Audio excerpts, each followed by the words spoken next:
Balochistan liberation army ఇప్పుడు పాక్ సైనికులకి కొరకరాని కొయ్యగా మారిందా? బలూచిస్తాన్ లిబరేషన్ ఆర్మీ పేరు చెప్తేనే పాక్ సైన్యం వెన్నులో వణుకు మొదలవుతుందా అంటే అవుననే సమాధానం ఇస్తున్నారు కొంతమంది అంతర్జాతీయ నిపుణులు. దీనికి కారణం ఏంటంటే పాకిస్తాన్ ఒకవైపు ఆర్థిక సంక్షోభాన్ని ఎదుర్కొంటూ ఉంది, ఆహార కొరతను ఎదుర్కొంటూ ఉంది.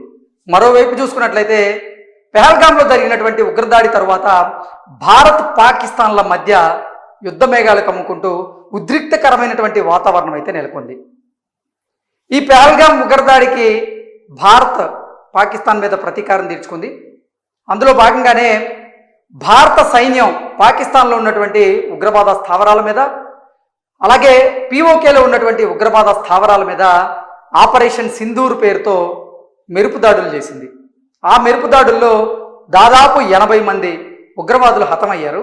కొన్ని ఉగ్రవాద స్థావరాలు కూడా నేలకొలిగాయి. అయితే ఒకవైపు భారత్తో పాకిస్తాన్కి యుద్ధం అనివార్యమా అనేటువంటి పరిస్థితులను ఎదుర్కొంటున్నటువంటి పాకిస్తాన్ భయం గుప్పిట్లో బ్రతుకుతూ ఉంటే వారికి నిజంగా బలూచిస్తాన్ లిబరేషన్ ఆర్మీ కొరకరాని కొయ్యగా అయితే మారింది. కారణం ఏంటంటే బలూచిస్తాన్ లిబరేషన్ ఆర్మీ ఇది పాక్ నుంచి స్వతంత్రం కోరుకుంటూ పోరాటాలు చేస్తూ ఉంది. గత నెలలో ఈ నెలలో చూసుకున్నట్లయితే బలూచిస్తాన్ లిబరేషన్ ఆర్మీ వారు స్వతంత్రం పేరుతో పాక్ సైనికుల మీద విరుచుకుపడుతూ ఉన్నారు.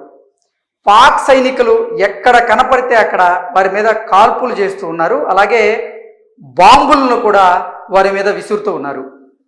నిన్న ఒకవైపు పాకిస్తాన్లో ఉన్నటువంటి ఉగ్రవాద స్థావరాల మీద భారత సైన్యం మెరుపు దాడులు చేసిన నేపథ్యంలో పాకిస్తాన్ ఉలిక్కిపడింది. ఆ సంఘటన జరిగిన తర్వాత 24 గంటలు గడవక ముందే బలూచిస్తాన్ లిబరేషన్ ఆర్మీ కూడా పాక్ సైన్యం మీద విరుచుకుపడింది. పాక్ సైన్యాన్ని టార్గెట్గా చేసుకొని బలూచిస్తాన్ లిబరేషన్ ఆర్మీ వారి మీద కాల్పులు జరిపి బాంబులు విసిరి వారిని హతమార్చింది.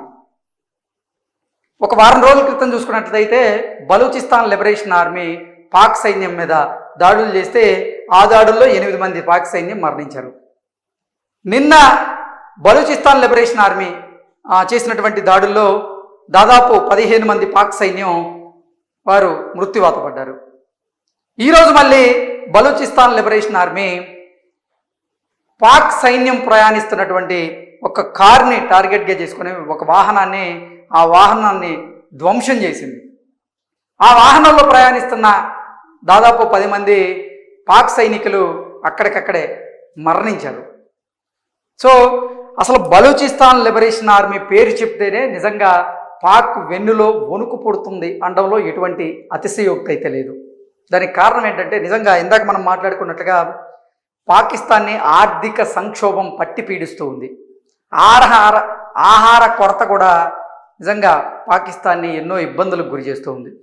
ఇప్పుడు భారత్తో యుద్ధం నేపథ్యంలో కూడా పాకిస్తాన్ భయం గుప్పెట్లో బ్రతుకుతుంది. దానికి తోడు నిన్న భారత్ చేసినటువంటి మెరుపు దాడులకి నిజంగా ఉలిక్కిపడింది. ఇవన్నీ ఒక ఎత్తు అయితే బలూచిస్తాన్ లిబరేషన్ ఆర్మీ పాక్ సైన్యాన్నే టార్గెట్గా చేసుకుని దెబ్బ మీద దెబ్బ తీస్తూ ఉన్నారు. సో ఈ బలూచిస్తాన్ లిబరేషన్ ఆర్మీ దెబ్బకి నిజంగా పాక్ సైన్యం అయితే అతలాకుతలం అవుతుంది. అసలు ఈ బలూచిస్తాన్ లిబరేషన్ ఆర్మీకి ఏం కావాలి, అది పాక్ సైన్యం ఇస్తుందా లేదా, పాక్ ప్రభుత్వం దాని మీద ఎలా స్పందిస్తుంది అనేది నిజంగా ఎంతో ఉత్కంఠన అయితే రేపుతుంది. ఎందుకంటే బలూచిస్తాన్ లిబరేషన్ ఆర్మీ వాళ్ళు వరుసగా పాక్ సైన్యం మీద దాడులు చేస్తూనే ఉన్నారు. వారు పోరాటాలని కొనసాగిస్తూనే ఉన్నారు. వారు స్వతంత్రం కోరుకుంటూనే ఉన్నారు. కానీ పాక్ మాత్రం వాళ్ళని పట్టించుకున్నటువంటి పాక్ సైన్యం మాత్రం వాళ్ళని పట్టించుకున్నటువంటి దాఖలాలు అయితే లేవు. ఈ నేపథ్యంలోనే మేము తలుచుకుంటే ఏం చేయగలము నిరూపిస్తాం అంటూ వరుస దాడులకైతే బలూచిస్తాన్ లిబరేషన్ ఆర్మీ పాల్పడుతుంది. ఆ వరుస దాడుల్లో పాకిస్తాన్ సైన్యం కూడా నిజంగా నేలమట్టం అవుతుంది. ఇప్పటికైనా సరే బలూచిస్తాన్ లిబరేషన్ ఆర్మీ డిమాండ్లని పాకిస్తాన్ ప్రభుత్వం అసలు పరిగణలో కన్నా తీసుకుంటుందా లేదనేది ఈ దాడుల తర్వాత ఎటువంటి నిర్ణయం తీసుకుంటుంది, పాకిస్తాన్ ప్రభుత్వం బలూచిస్తాన్ లిబరేషన్ ఆర్మీ మీద కూడా ప్రతిఘటన చేస్తుందా, లేదంటే ప్రతీకారం తీర్చుకుంటుందా అనేది మాత్రం తెలియాలంటే మనం మరికొన్ని గంటలు వెయిట్ చూడాల్సింది.